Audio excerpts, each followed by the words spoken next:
A paz do Senhor Jesus. Tudo bem? Estamos aqui para mais um momento de reflexão bíblica no livro de Números. E hoje vamos meditar no capítulo 30. O texto diz a partir do versículo 1 até o versículo 7.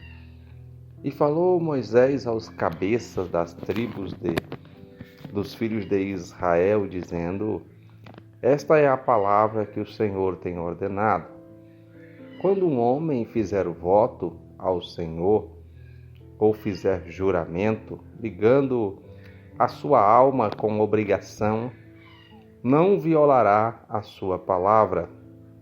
Segundo tudo o que saiu da sua boca fará. Também, quando uma mulher fizer voto ao Senhor e com obrigação se ligar em casa de seu pai na sua mocidade, e seu pai ouvir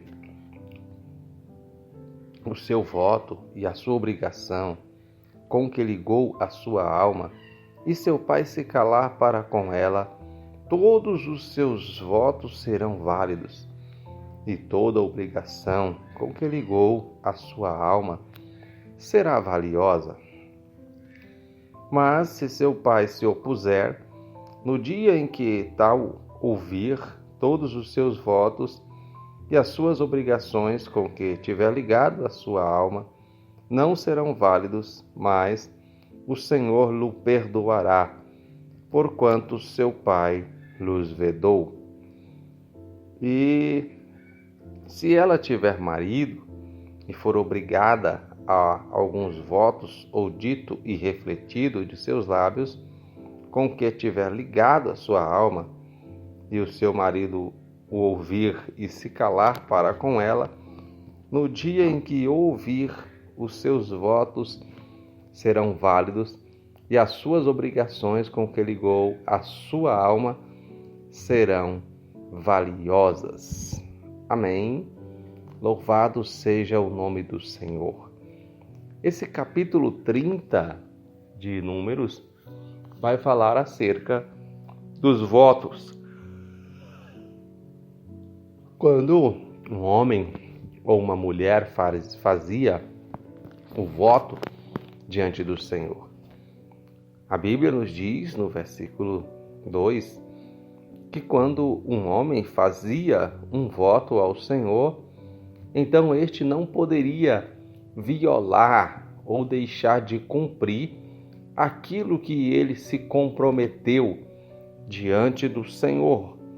Agora, quando o texto vai falar a respeito da mulher, o texto vai deixar claro que o voto da mulher precisava ser confirmado pela pessoa que estava sobre a sua vida, seja esta pessoa o seu pai ou o seu marido.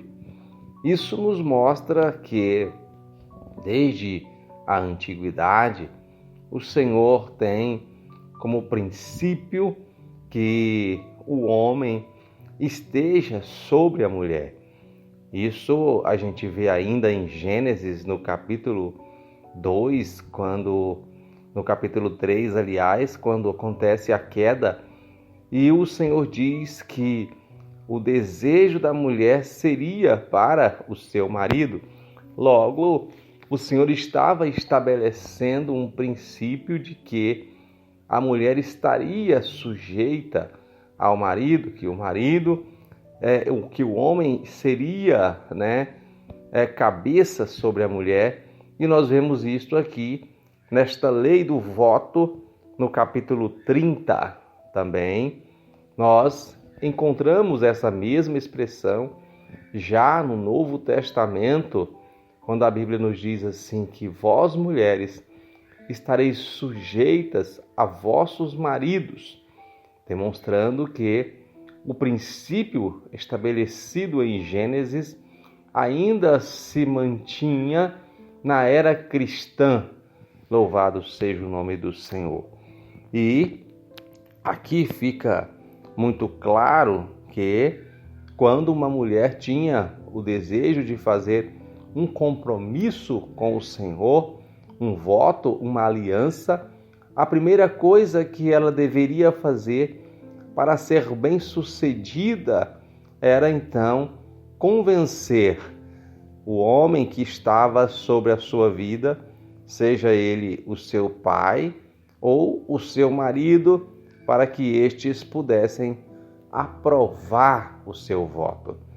Nós vemos que esse princípio ainda é válido nos dias atuais e a melhor coisa que uma mulher faz é seguir a palavra de Deus e fazer conforme ela lhe instrui, porque há uma autoridade espiritual sobre a sua vida e isso foi estabelecido pelo Senhor.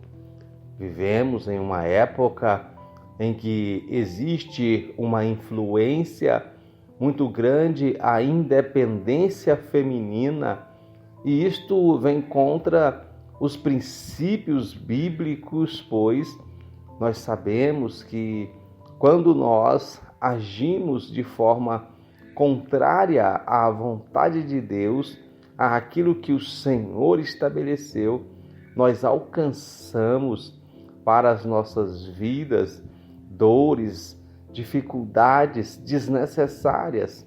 Logo, é importante nós observarmos que a Bíblia diz que quando uma mulher fazia o voto e se o seu pai a ouvisse fazer o voto e se calasse, logo esta seria uma forma de confirmação daquele voto. Mas se o seu pai ele a impedisse aquele voto, ele fosse contra aquele voto, então o Senhor perdoaria aquele voto, ele não seria válido.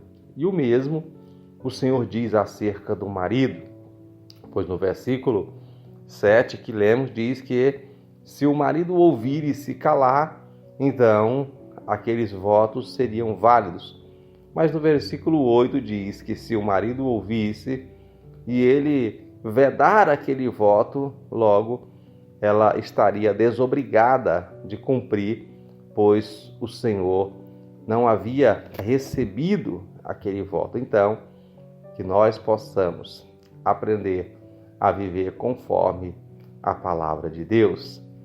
Deus seja contigo, Deus seja com a sua vida, que você possa, em nome de Jesus, ter prazer em estudar a palavra de Deus e colocá-la em prática na sua vida, pois ela fará com que a sua alma se ligue ao Senhor.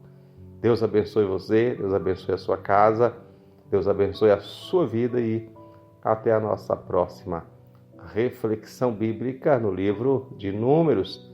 Eu espero você.